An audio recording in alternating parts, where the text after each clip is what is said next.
देखिए बहुविकल्पीय प्रश्न है फर्स्ट से 18 तक 18 तक।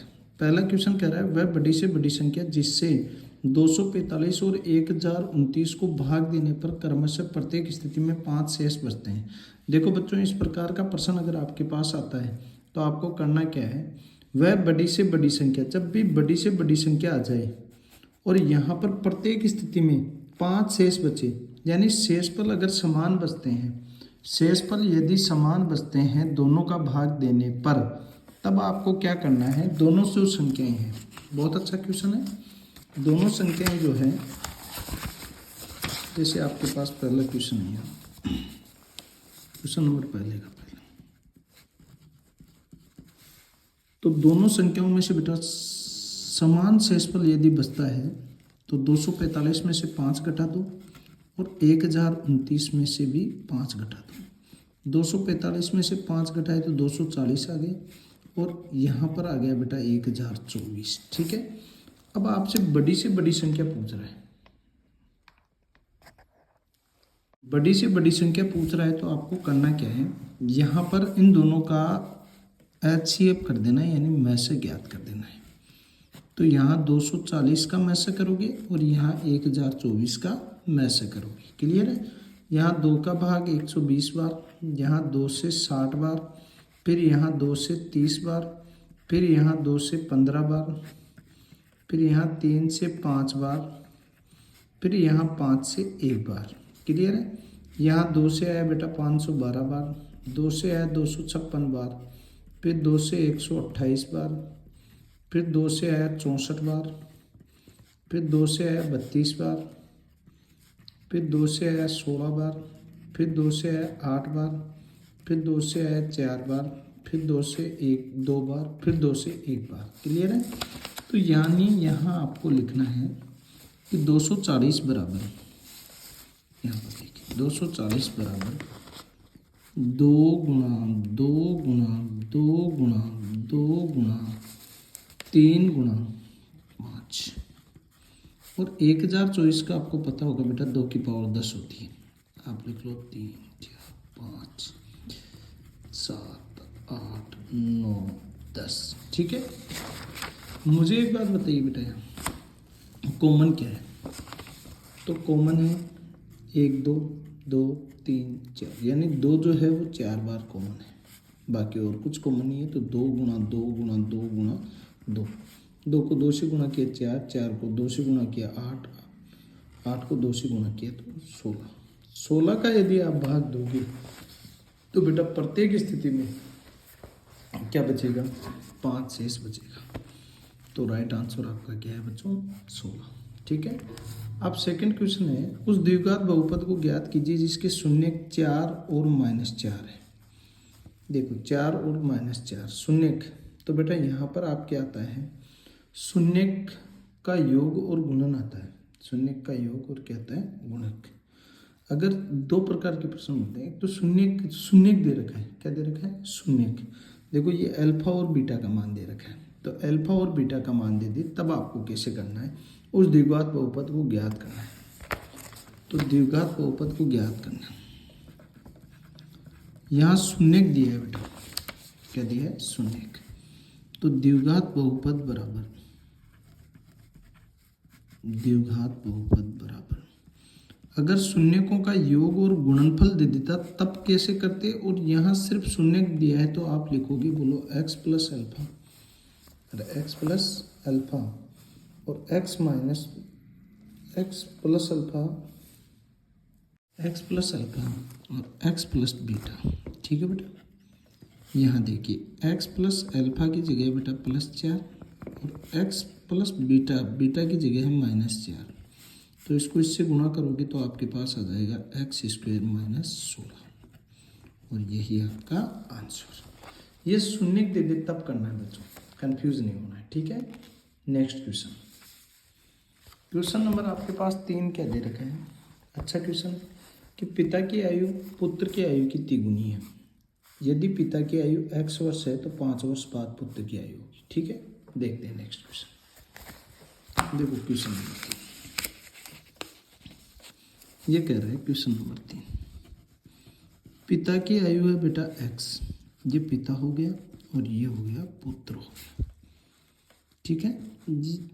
अब देखो पिता की आयु बोल दिया बेटा x और ये भी बोल दिया कि पुत्र की आयु की तिगुनी है।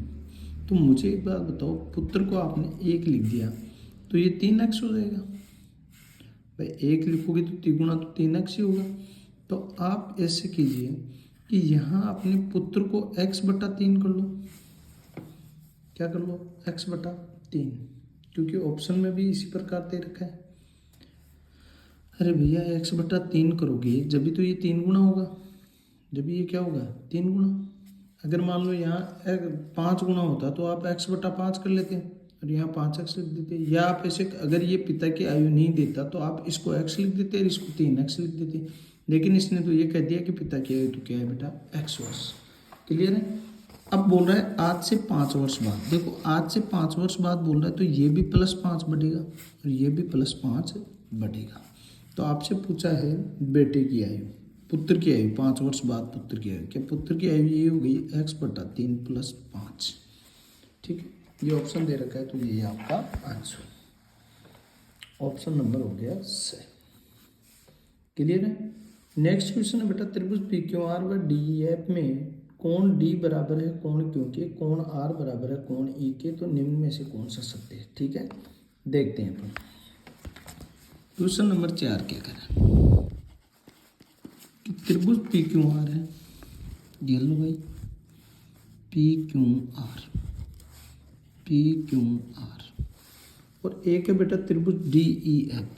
अच्छा, इसमें ये भी ध्यान रखना है कि कोण D जो है ना वो कोण Q के बराबर होना चाहिए, यानी ये क्यों तो यहाँ क्या आना चाहिए बेटा D।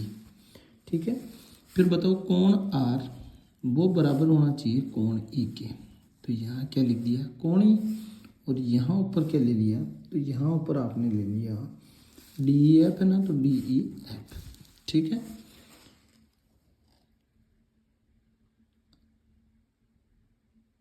अब DEF करोगे तो यहाँ क्या दे रखा है आपको बेटा, तो निम्न में से कौन सा सत्य है? तो देखो निम्न में से इसमें कौन सा सत्य आएगा, तो DE/QR है आप DE/QR और बराबर आएगा DF/FQ PQ, लंब/लंब ये वाला ये वाला। ठीक है, ये वाला ये वाला, चाहे हो तो आप ये भी लिख सकते हो PR/FE। ठीक है, तो ये दिया हुआ नहीं है तो राइट आंसर इनमें से कौन सा होगा, आप करके देखोगे तो बेटा राइट आंसर इसमें से यही होगा। ठीक है, लंब/लंब, आधार/आधार, कांड/कांड। क्लियर है? नेक्स्ट क्वेश्चन है बच्चों, दो बिंदुओं 0, cos θ तथा sin θ, 0 के मध्य दूरी है। देखो दो बिंदुओं के बीच की दूरी ज्ञात करनी है। दो बिंदुओं के बीच की क्या ज्ञात करनी है? दूरी। देखिए क्वेश्चन नंबर 5, दो बिंदु कौन कौन से हैं? 0, cos θ और दूसरा दे रखा है बेटा sin θ, 0। इन दोनों के बीच की क्या ज्ञात करनी है? दूरी ज्ञात करनी है। तो ये आपका हो गया x1 y1, ये आपका हो गया x2 y2। ठीक है, पहले निर्देशांक को x1 y1, दूसरे को x2 y2। दो बिंदुओं के बीच की दूरी ज्ञात करनी है, तो दूरी बराबर होता है √x2 - x1 का whole square plus y2 - y1 का होल स्क्वायर। ठीक है, बराबर की जगह बराबर, अंडर रूट की जगह अंडर रूट, x2 का मान sin θ -0 का होल स्क्वायर प्लस y2 की जगह क्या है 0 - cos θ का होल स्क्वायर। sin θ में से 0 गया तो क्या बचा sin θ, तो sin θ का स्क्वायर क्या हो जाएगा sin स्क्वायर θ। 0 - cos θ -cos θ और cos θ का अगर स्क्वायर करोगे तो cos स्क्वायर θ। क्या बेटा sin square θ plus cos square θ, क्या सर्वसमीका नंबर 1 से इसका मान क्या होता है 1, और वर्गमूल 1 आएगा तो वर्गमूल 1 का मान क्या होगा 1, और यही आपका आंसर, ऑप्शन नंबर ए जो है वो आपका राइट आंसर है। ठीक है बच्चों। आगे बढ़ते हैं बेटा। क्वेश्चन नंबर 6 अच्छा क्वेश्चन है। यदि टेन थीटा बराबर ए बटा B, A sine theta plus B cos theta बटा A sine theta minus B cos theta बराबर है। देखो बेटा 100 नंबर के लिए आपको एक एक नंबर को अच्छे से तैयार करना पड़ेगा, और यह अपने चैनल के ऊपर एक एक नंबर की लड़ाई लड़ रही हैं, एक एक नंबर के लिए अपन संघर्ष कर रहे हैं, एक एक नंबर को अपन अच्छे से समझ रहे हैं। यहाँ दे रखा है टेन थीटा बराबर ए बटा B, A sine theta plus B cos theta बटा A sine theta minus B cos theta बराबर है। ठीक है बच्चों, देखते हैं कैसे करना है। पूरों का जो है सॉल्यूशन आपको मिल रहा है। इसके बाद में अपन एक एक टॉपिक में जो ऑब्जेक्टिव जो क्वेश्चन है उनको भी करने वाले हैं अपने इसी चैनल पे। ए बटा बी आपके पास आ गया बेटा A sine theta plus B cos theta. अब देखो बच्चों बटा है A sine theta minus B cos theta बराबर है, यही बोल रहे हैं। तो मुझे एक बात बताओ बेटा, क्या अपन इसको टेन थीटा बना सकते हैं क्या? तो आप कह सकते हो कि सर टेन थीटा कैसे बनेगा? तो आप कहोगे बेटा कि पूरे में किसका भाग दे दो, हंस और हर में कोस थीटा का। किसका भाग दे दो? कोस थीटा का। तो बताओ कोस थीटा से भाग देने पर, अरे कोस थीटा से क्या देने पर? भाग देने पर। वैसे अगर बेसिक करोगे तो बहुत लेंथी हो जाएगा। तो बताओ बेटा ए बटा sine theta, A sine theta बटा cos theta minus B cos theta बटा कोस थीटा। ठीक है, क्या बताओ? कोस थीटा से कोस थीटा, कोस थीटा से कोस थीटा। क्या ए क्या आया? टेन थीटा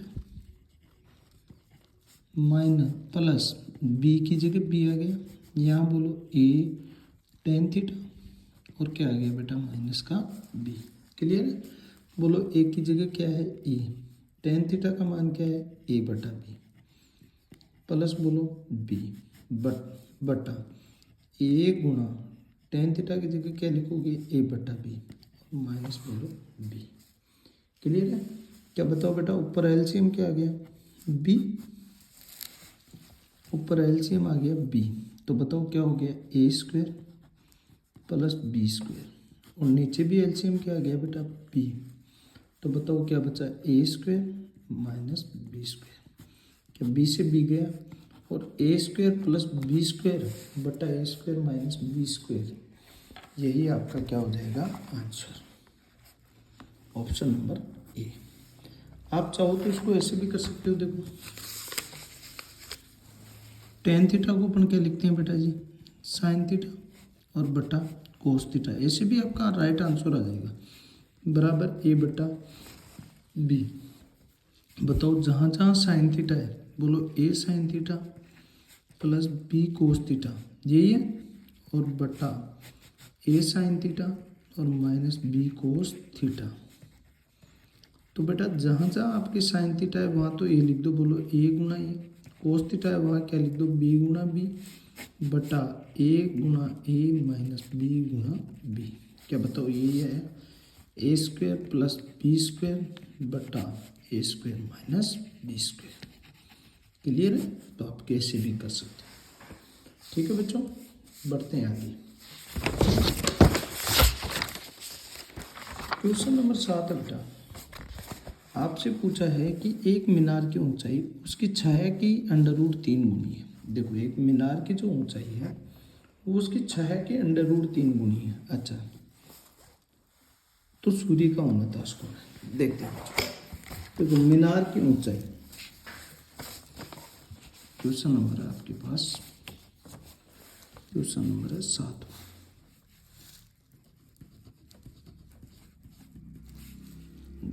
ये है बेटा मीनार। मीनार की जो ऊंचाई है ना बच्चों वो छाया की √3 गुना है। तो माना छाया की लंबाई, छाया की क्या आएगी? लंबाई। लंबाई कितनी आ गई? x। तो ऊंचाई बोलो, ऊंचाई छाया की √3 गुनी है, तो √3x। क्या बेटा ये छाया होती है ऐसे, और ये क्या होती है? ऊंचाई होती है। क्या यही है आपके पास? ये ए, ये बी और ये सी। क्लियर है? तो आप लिखोगे त्रिभुज ए बी सी से, और त्रिभुज ए बी सी से क्या बेटा टेन थीटा आ गया यहाँ, क्योंकि लंब और आधार का संबंध है तो टेन थीटा बराबर लंब बटा आधार। ठीक है, क्योंकि दोनों दिए हुए हैं तो लंब कितना दिया हुआ है √3x और आधार कितना है x, x से x गया तो टेन थीटा बराबर √3, क्या √3 टेन 60 डिग्री का मान होता है, तो बताओ टेन से टेन गया, थीटा बराबर क्या गया 60 डिग्री। तो इसमें क्वेश्चन नंबर 7 का जो आंसर है वो आपका है बेटा ऑप्शन नंबर ड। ठीक है, देखते हैं बच्चों नेक्स्ट क्वेश्चन। ये कह रहा है किसी वर्त के व्यास के सिरों पर खींची गई स्पर्श रेखाएं परस्पर होती हैं। ये होता है वर्त और ये होते हैं बेटा, ये होता है इसका व्यास। ये क्या होता है इसका व्यास। व्यास के सिरों पर खींची गई स्पर्श रेखाएं, देखो ये व्यास के सिरे हैं, यहाँ पर स्पर्श रेखा खींच दी, यहाँ पे भी क्या खींच दी स्पर्श रेखा। क्या मुझे एक बात बताओ बच्चों, ये दोनों एक दूसरे के समांतरी है क्या, लंबवत थोड़ी है, समांतरी प्रतिच्छेदी भी नहीं है, तो क्या है बेटा समांतर। क्लियर है, तो इसका राइट आंसर रहेगा समांतर। नेक्स्ट क्वेश्चन है बच्चों, त्रिज्या r के एक अर्धवर्त के अंतर्गत खींचे जा सकने वाले सबसे बड़े त्रिभुज का क्षेत्रफल है। देखो बच्चों ये होता है अर्धवर्त। देखो बेटा त्रिज्या r के एक अर्धवर्त के अंतर्गत खींचे जा सकने वाले सबसे बड़े त्रिभुज का क्षेत्रफल है। तो सबसे बड़े जो त्रिभुज का क्षेत्रफल होगा वो आपका होगा बेटा r²। ठीक है, क्या होगा r²। अर्धवर्त बनाओगे इसे,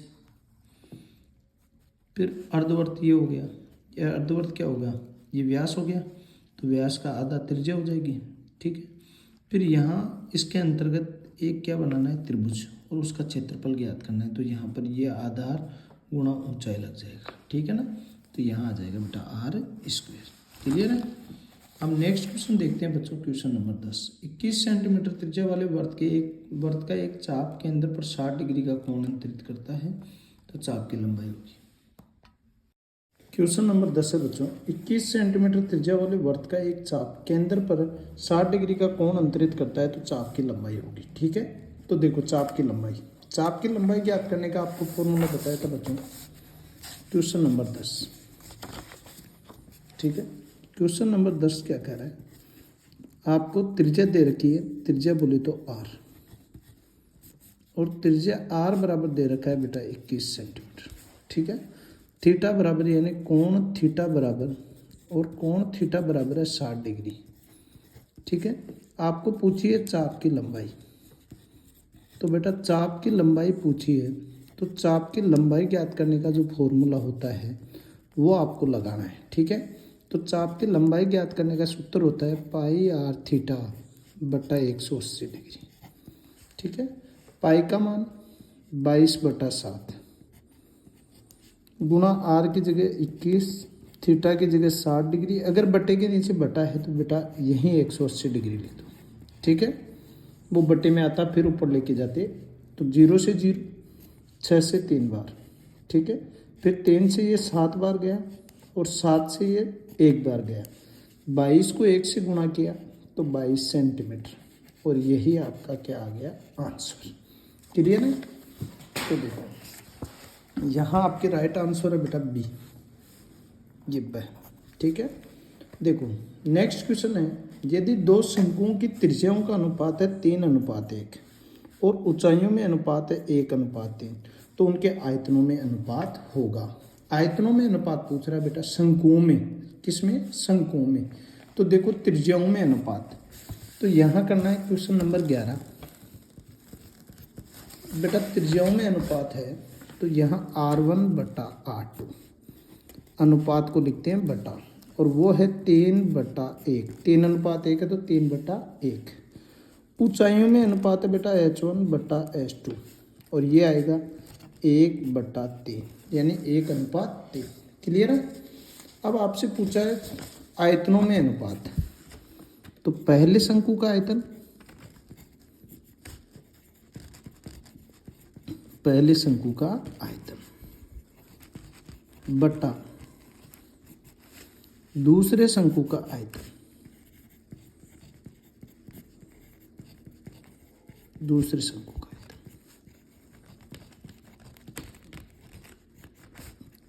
1/3 पाई r1² बटा 1/3 पाई r2² देखो 1/3 पाई यहाँ है, 1/3 पाई यहाँ है, कैंसिल हो गया। ठीक है, अब r1² क्या है, तो r1 बोलो 3 का स्क्वायर, h1 कितना है तो आप कहोगे गुरुजी 1 बटा r2² है बेटा 1 का स्क्वायर, और h2 कितना है तो आप कहोगे 3 का वर्ग किया 9 को 1 से गुणा किया बटा 1 का वर्ग 1 गुणा 3। ठीक है, 3 का भाग यहाँ 3 बार, तो 3 गुणा 1 3 और 1 गुणा 1 1, तो 3/1 बोले तो 3:1। ठीक है, तो आपका राइट आंसर हो जाएगा बेटा ऑप्शन नंबर ब। ठीक है, अब देखिए नेक्स्ट क्वेश्चन। ये कह रहा है एक थैले में 8 लाल 2 काली एवं 5 सफ़ेद गेंदें हैं। एक गेंद यादृच्छा निकाली जाती है, उस गेंद के काला न होने की प्रायिकता क्या है। देखो उस गेंद के काला न होने की प्रायिकता क्या है। क्लियर, ये है क्वेश्चन नंबर 12। अब देखो बेटा कैसे करना है। क्वेश्चन नंबर 12 देखिए,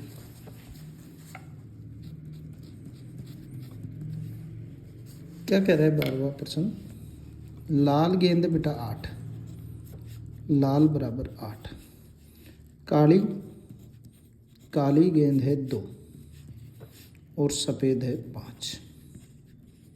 ठीक है बच्चों, तो मुझे एक बात बताओ बेटा, सबसे पहले क्या लिखोगे कुल, तो कुल क्या आया, कुल गेंदें या कुल परिणाम लिख सकते हो।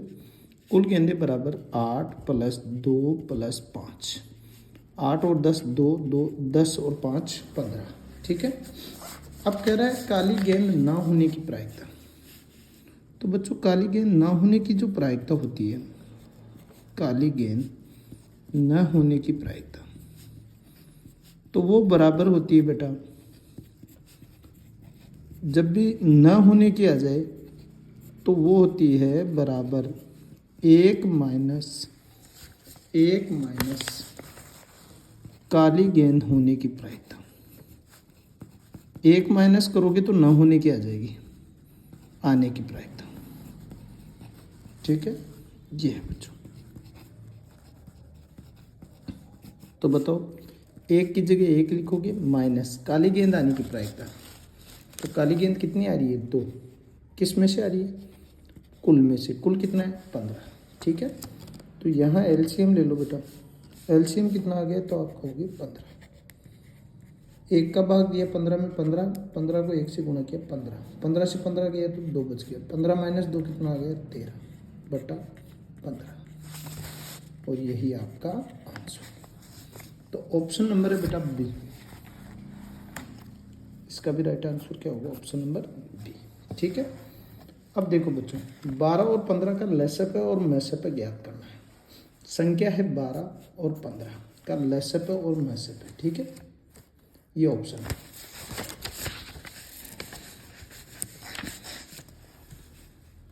एलसीएम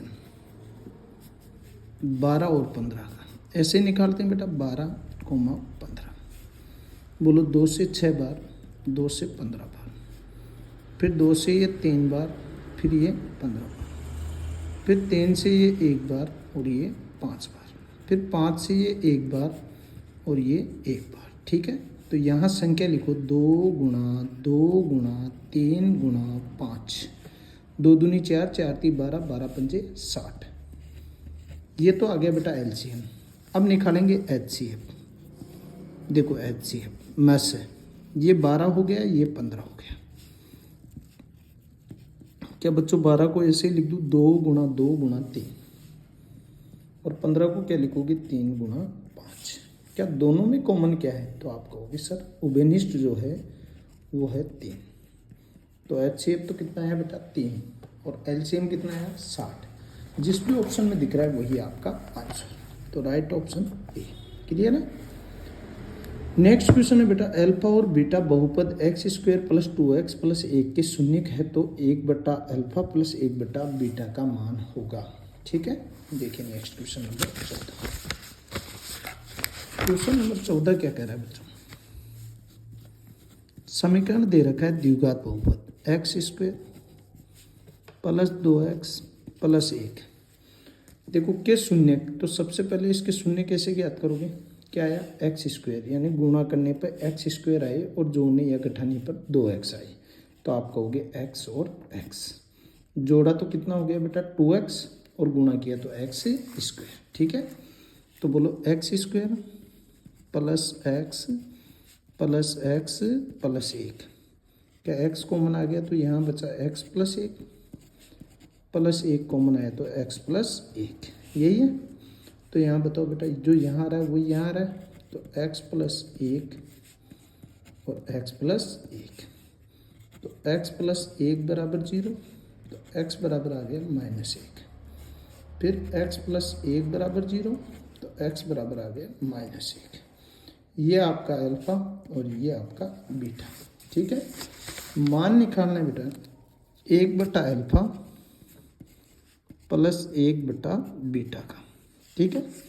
तो बताओ 1/अल्फा, अल्फा की जगह क्या आया -1 प्लस 1/बीटा, बीटा की जगह भी -1, क्या बताओ बेटा -1, 1 में भाग दोगे तो -1 बार और यहाँ भी -1 बार, -1 क्या हो गया -2, और यही आपका आंसर ऑप्शन नंबर ए, ठीक है। बढ़ते हैं बच्चों नेक्स्ट क्वेश्चन की तरफ, और नेक्स्ट क्वेश्चन आपके सामने है। देखिए समीकरण दे रखा है y -5/7 -x/3 बराबर 1 में y बराबर 12 दे रखा है, तो x बराबर है, ठीक है। ये है क्वेश्चन नंबर 15, देख लो बेटा।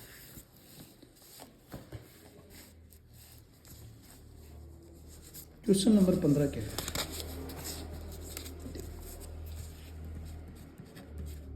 समीकरण दे रखा है y -5/7 -x/3 बराबर 1, और y का मान है बेटा 12, तो यहाँ रखो 12 -5/7 -x/3 बराबर 1, ठीक है।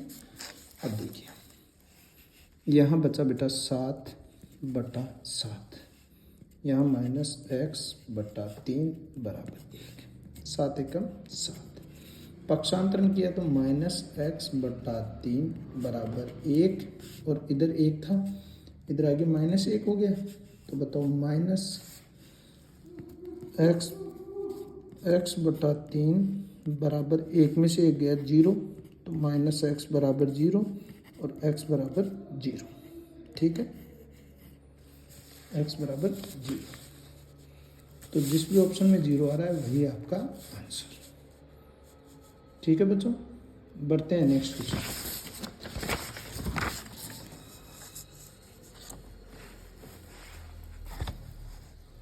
ऑप्शन नंबर,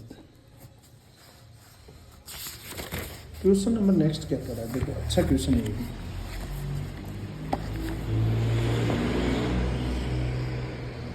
ये है बेटा दिए गए डी समांतर BC, यदि AD बराबर x है, DB बराबर x -2 है, AE बराबर x + 2 है तथा EC बराबर x -1 है, तो x का मान होगा, ठीक है। देखिए बच्चों समीकरण आपको चित्र भी दे रखा है, लेकिन अपने पास बनाना है। क्वेश्चन नंबर है 16, ठीक है। क्या कह रहे हैं कि डी समांतर BC के, डी किसके समांतर है BC के, ठीक है। अब देखिए ऐसे ही बनाओगे, ये आपका त्रिभुज हो गया, यहाँ DE और ये BC, ठीक है। यहाँ AD दे रखा है बेटा AD, और वो बराबर है x, तो ये AD हो गया x, फिर DB है और DB है x -2, बोलो x -2, फिर AE है और AE है x + 2, फिर बेटा EC है x -1, ठीक है। तो ये इसका मान है। मुझे एक बात बताओ बेटा, जब भी समांतर होता है तो अपन आधारभूत आनुपातिक प्रमेय से करते हैं। तो बताओ AD बटा DB बराबर AE बटा EC। ठीक है, AD का मान x बटा DB का मान x माइनस 2 बराबर AE का मान x प्लस 2 और बटा x माइनस 1। वज्र गुणा कर दो। यहाँ क्या आ गया बेटा, x गुणा x माइनस 1 बराबर x प्लस 2 गुणा x माइनस 2। ठीक है, देखो बच्चों डायरेक्ट भी कर सकते थे क्योंकि ऑप्शन वाला क्वेश्चन है, तो डायरेक्ट भी बताऊंगा। अभी आप पहले ये कर लीजिए, x को x से गुणा किया x स्क्वायर माइनस x बराबर क्या बताओ a plus B a minus B क्या हो जाएगा, x स्क्वायर माइनस 2 का स्क्वायर कितना हो गया 4। ठीक है, इससे ये गया और माइनस से माइनस गया क्योंकि बराबर से बराबर की, ऊपर से ऊपर की और नीचे की से नीचे की, तो x बराबर क्या आ गया 4। ठीक है, अब देखो बेटा आप ऑप्शन से कैसे कर सकते थे,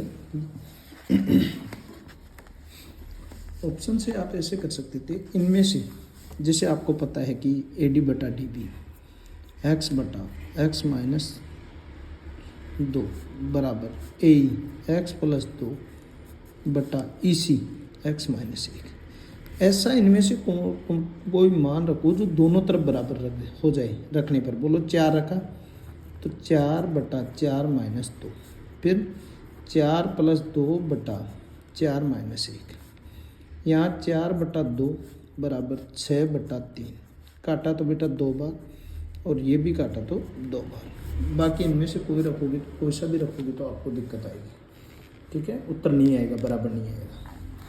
नेक्स्ट क्वेश्चन है बेटा, एक समतल भूमि पर 7 मीटर व 12 मीटर लंबाई के 2 खंभे लगे हैं।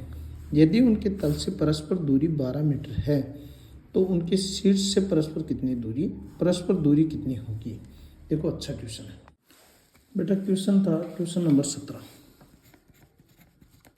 ठीक है, आपको दे रखा है कि 7 मीटर व 12 मीटर लंबाई के 2 खंभे लगे, ये 7 मीटर और ये 12 मीटर।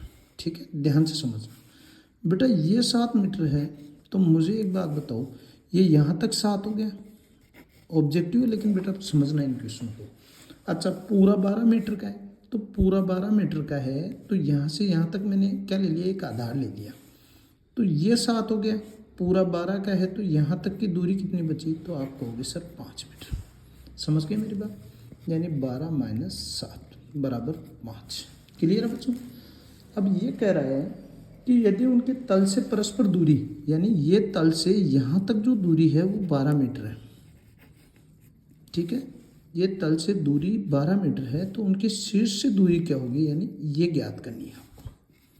तो मुझे एक बात बताओ, क्या समकोण त्रिभुज बन गया, और समकोण त्रिभुज बन गया बेटा ABC, तो पाइथागोरस प्रमेय लगा दोगे, तो यहाँ लिखोगे पाइथागोरस प्रमेय से। और बेटा पाइथागोरस प्रमेय से जब भी 5 और 12 आ जाए तो आपका जो कर्ण होता है वो 13 होता है। ठीक है, तो बताओ कर्ण स्क्वायर बराबर क्या होगा, आधार स्क्वायर और प्लस लंब स्क्वायर।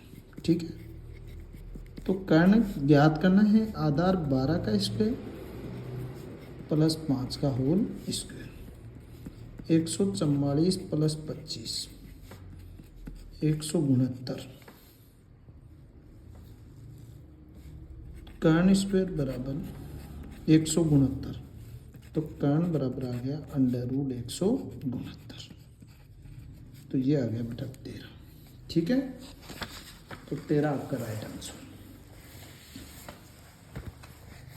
ये लो बेटा 13 मीटर हो गया यहाँ तक। नेक्स्ट क्वेश्चन है बच्चों, किसी समय सूर्य का उन्नता 60 डिग्री है, ये उसी समय एक ऊर्ध्वाधर खड़े खंबे की छाया 100 मीटर लंबी है, तो खंबे की ऊंचाई होगी। देखो इस पे एक वीडियो अपन अलग से लेंगे, ये छोटे छोटे जो ऑब्जेक्टिव क्वेश्चन होते हैं 9वीं प्रश्नावली के, उनके ऊपर।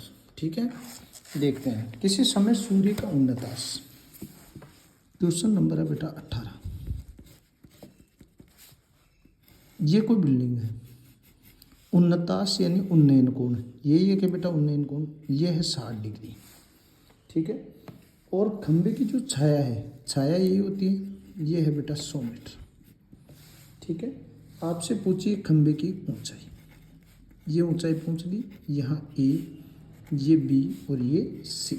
क्लियर है बच्चों?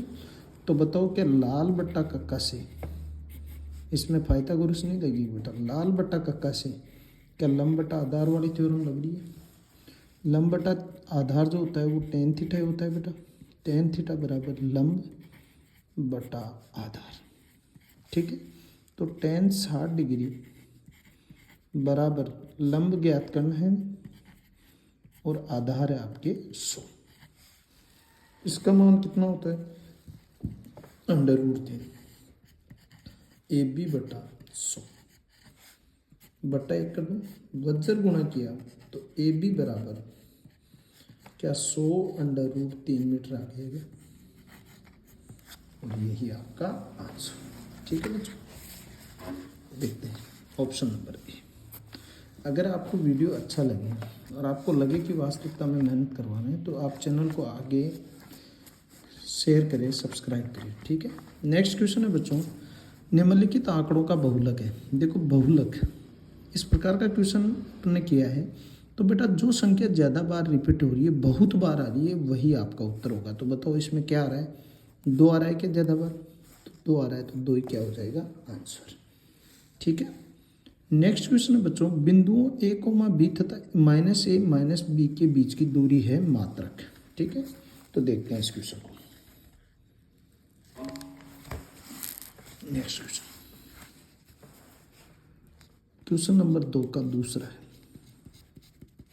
बिंदु a, b और -a, -b के बीच की दूरी। ये पहला निर्देशांक x1 y1, दूसरा निर्देशांक x2 y2। क्या बेटा ए बी के बीच की दूरी आ गई? तो यहाँ लिखोगे ए बी के बीच की दूरी। और दूरी जो ज्ञात करने का सूत्र होता है बच्चों, वो होता है √x2 - x1 का whole square plus y2 - y1 का होल स्क्वायर, ठीक है। तो बताओ बराबर √ की जगह √x2 का मान क्या है? -a x1 की जगह यही तो है का होल स्क्वायर प्लस y2 की जगह -b का होल स्क्वायर। क्या बताओ बेटा, दोनों ही चिन्ह माइनस के आगे तो जुड़ तो जाएगा, लेकिन चिन्ह किसका रहेगा? माइनस का। -a -2a का whole square plus -b -2b का होल स्क्वायर बराबर √-2a का वर्ग। क्या -2a गुणा -2a, क्या प्लस का 4a स्क्वायर हो गया प्लस -2b -2b को गुणा किया तो 4b स्क्वायर। क्या बेटा √4 कॉमन आ गया, यहाँ क्या बचा? a square plus b square. क्या बेटा जी 4 का जो वर्गमूल होता है वो 2 √a square plus b square और यही आपका आंसर, ठीक है। नेक्स्ट क्वेश्चन देखते हैं बच्चों। तो इसका राइट आंसर हो जाएगा 2 √a square plus b square. Question number 3 है 1 + tan square theta 1 - sin theta 1 + sin theta, ठीक है, का मान है। देखते हैं बेटा, अब देखिए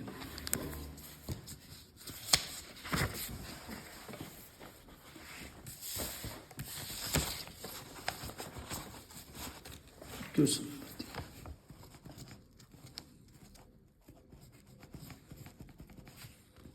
1 + tan square theta 1 + sin theta और 1 - sin थीटा। क्लियर है? अब बताओ 1 + tan स्क्वायर थीटा, क्या बेटा सर्व समीका 2 से sec स्क्वायर थीटा हो गया क्या? 1 + sin थीटा और 1 - sin थीटा, क्या a + b a square - b square हो गया क्या? 1 - sin स्क्वायर थीटा हो गया क्या? और 1 - जो sin स्क्वायर थीटा होता है वो बराबर क्या कोस स्क्वायर थीटा होता है क्या बेटा? तो sec square theta dot cos square theta, ठीक है। बताओ sec स्क्वायर थीटा को मैंने कहा था बेटा साइन कोस में बदल दो, तो 1/cos स्क्वायर थीटा लिख दोगे और डॉट क्या लिखोगे? Cos square theta. क्या कोस स्क्वायर थीटा से कोस स्क्वायर थीटा गया तो क्या बचा 1, और यही आपका आंसर। ठीक है, नेक्स्ट क्वेश्चन है बेटा, एक वर्त को उसके व्यास के इर्द गिर्द घुमाने पर ठोस आकृति को कहते हैं। तो बेटा ठोस आकृति को कहते हैं गोला। ठीक है, अच्छा, यदि कोई प्रेक्षण वर्ग की उच्च सीमा में आता है तो उससे अगले में लेते हैं, तो उससे अगले में लेते हैं अंतराल। क्या लेते हैं बच्चों? अंतराल। ठीक है, समांतर श्रेणी का nवां पद दे रखा है बेटा an बराबर 3n + 7 है। तो सार्वंतर आपसे पूछा है, तो बेटा सार्वंतर इसका आएगा 3। कैसे आएगा देखते हैं। देखो बेटा, आपको दे रखा है कि एक वर्त के दीर्घ त्रिज्यखंड का कोण दे रखा है 250 डिग्री, लघु त्रिज्यखंड का कोण ज्ञात करना है। तो आपको सबसे पहले एक वर्त बनाना है।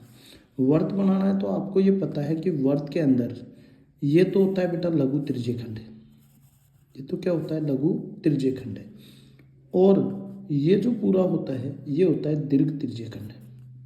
ये कितना क्या होता है? दीर्घ त्रिज्यखंड। तो आपको दीर्घ त्रिज्यखंड का मान दे रखा है बेटा, कोण दे रखा है, दीर्घ त्रिज्यखंड दे रखा है 250 डिग्री। तो आपको लघु त्रिज्यखंड ज्ञात करना है। तो लघु त्रिज्यखंड बराबर क्या होगा?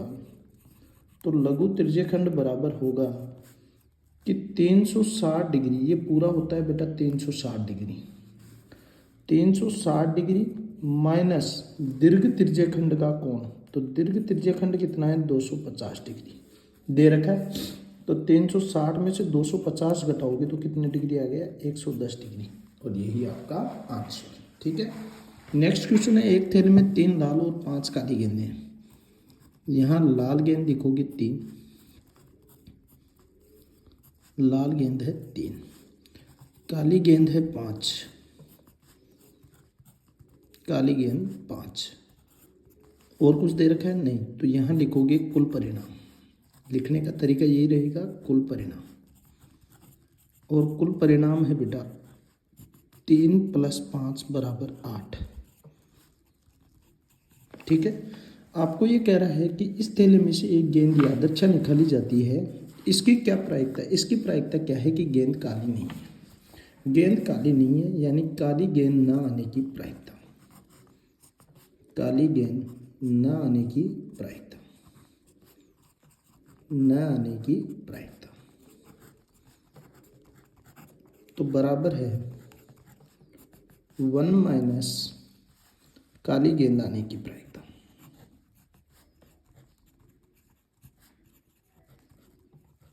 न आने की प्रायिकता 1 - काली गेंद आने की प्रायिकता। ठीक है, ये लो। अब 1 - काली गेंद आने की प्रायिकता, तो काली गेंद कितनी है? तो आप कहोगे सर 5 है। किस में से है? तो बेटा 8 में से। तो 1 - 5 / 8। अब आप लघुत्तम ले लीजिए, लघुत्तम है आपका 8। तो यहाँ 8 - 5 = 3/8, और यही आपका आंसर। ठीक है, ये आपको आंसर देना है। नेक्स्ट क्वेश्चन है बच्चों, क्वेश्चन नंबर 3। किसी शंकु की ढालू तिर्यक लंबाई, यानी ये आपका एक शंकु है, ये लो, ये शंकु हो गया। ये आपकी होती है त्रिज्या बेटा, ये होती है ऊंचाई, और ये होती है तिर्यक ऊंचाई। तो तिर्यक ऊंचाई दे रखी है बच्चों 5 सेंटीमीटर। ठीक है, और ऊंचाई दे रखी है 4 सेंटीमीटर। देखो, तिर्यक ऊंचाई को अपन L से प्रदर्शित करते हैं। तिर्यक ऊंचाई या लंबाई बोल सकते हैं, तिर्यक ऊंचाई या लंबाई, इसको L बराबर लिख दिया 5 सेंटीमीटर। ऊंचाई आपको दे रखी है 4 सेंटीमीटर, ऊंचाई H बराबर 4 सेंटीमीटर। क्या बेटा जी आपको यहाँ पर त्रिज्या ज्ञात करनी है? फिर व्यास पूछा है, तो व्यास, त्रिज्या बिना व्यास नहीं आएगा। तो पहले त्रिज्या ज्ञात करने का फॉर्मूला क्या होगा यहाँ से? क्या तिर्यक ऊंचाई यानी L² बराबर क्या होता है? R² + H²। ठीक है, L कितना है? तो आप कहोगे 5 का स्क्वायर, R आपको ज्ञात करना है, और H बोले तो 4 का होल स्क्वायर। यहाँ L का स्क्वायर हो जाएगा 25 बराबर R² + 4 का वर्ग कितना हो गया? 16। पक्षांतरण किया तो 25 माइनस 16 बराबर आर स्क्वायर, ये आया 9 बराबर आर स्क्वायर।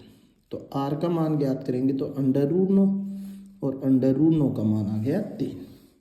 बेटा त्रिज्या आ गई 3, आपको ज्ञात करना है व्यास। तो व्यास बराबर क्या हो जाएगा 2 गुणा त्रिज्या, 2 गुणा त्रिज्या, तो 2 गुणा 3 बराबर 6 सेंटीमीटर। यही आपका आंसर। ठीक है, नेक्स्ट क्वेश्चन देखिए। घन के एक पृष्ठ का परिमाप दे रखा है। देखो घन के पृष्ठ का परिमाप क्या होता है, चूंकि दे रखा है तो घन के पृष्ठ का परिमाप, घन के पृष्ठ का परिमाप, और घन के पृष्ठ का परिमाप दे रखा है बेटा 28 सेंटीमीटर। आपके हिसाब से घन के पृष्ठ का, एक पृष्ठ का परिमाप होता है बेटा 4 गुणा भुजा बराबर कितना 28। तो भुजा ज्ञात करनी है, तो भुजा बराबर 28/4, यानी 4 7 28, 7 सेंटीमीटर।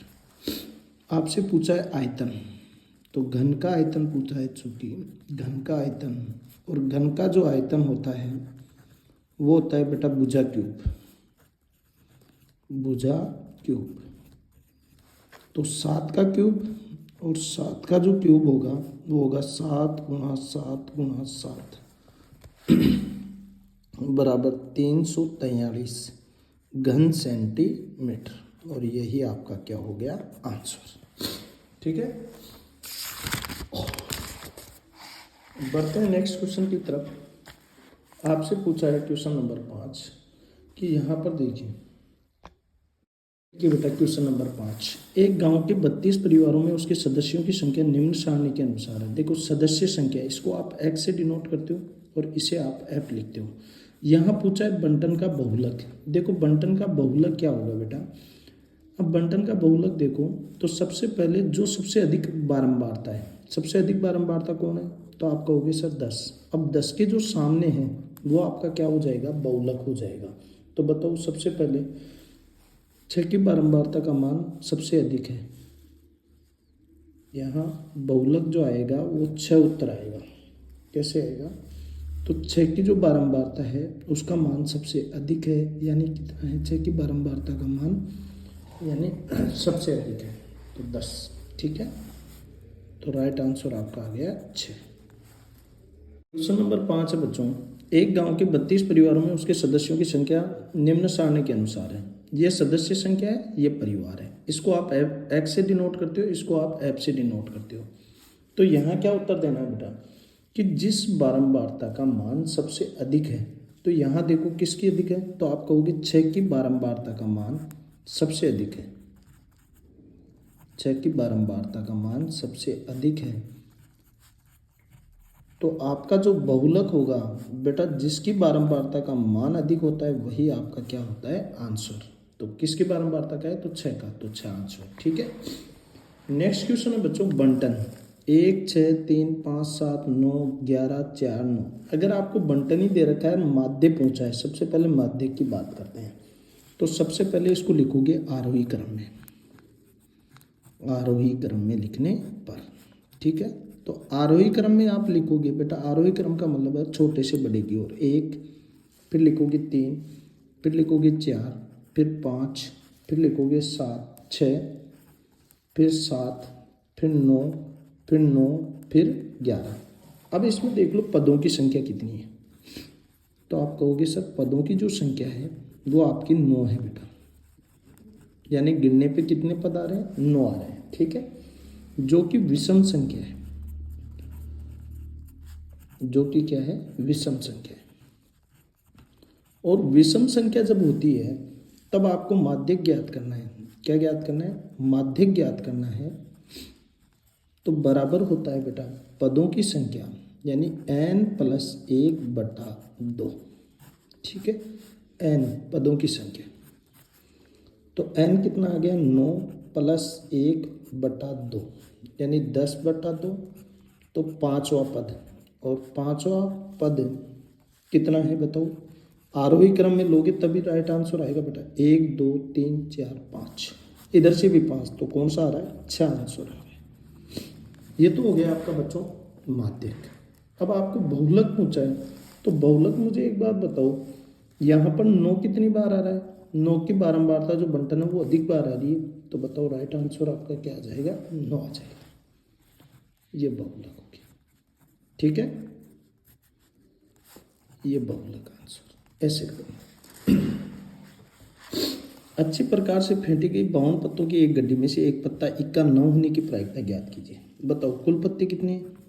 तो आप कहोगे कुल पत्ते हैं बेटा 52, ठीक है। एक गड्डी में से एक पत्ता इक्का न होने की प्रायिकता, इक्का न होने की प्रायिकता, नहीं होने की प्रायिकता। जब भी आपको नहीं होने की प्रायिकता पूछे तो आपको क्या करना है बेटा? 1 माइनस इक्का आने की प्रायिकता, 1 माइनस कर देना है इक्का आने की प्रायिकता, ठीक है। तो 1 माइनस इक्का आने की प्रायिकता क्या होती है? 4/52। इक्के कितने होते हैं? 4। किस में से? 52 में से, ठीक है। यहाँ आपने एलसीएम लिया तो एलसीएम आपका आ गया 52, तो 52 माइनस 4 कितना हो गया? 48/52। और 48/52 का अगर आप भाग दोगे 4 से, ये 12 बार और ये 13 बार, और ये ही आपका आंसर, ठीक है। नेक्स्ट क्वेश्चन है बच्चों, क्वेश्चन नंबर 8। ये कह रहा है धातु के 3 समान घनों की कोर क्रमशः 3, 4, 5 सेंटीमीटर, इन्हें पिघलाकर एक नया घन बनाया गया है। तो देखो नया घन बनाया गया है। अब आपको बेटा नया घन बनाया गया है तो नए घन में तो क्या होती है? तीनों भुजाएं क्या होती है? समान होती हैं, ठीक है। तो यहाँ पर आपको सबसे पहले क्या तीनों भुजाएं समान दे रखी है? नहीं दे रखी है। तो बेटा इनको समान कैसे करेंगे? तो इनको करेंगे अपन तीनों घनों के आयतनों का योग, तीनों घनों के आयतनों का योग।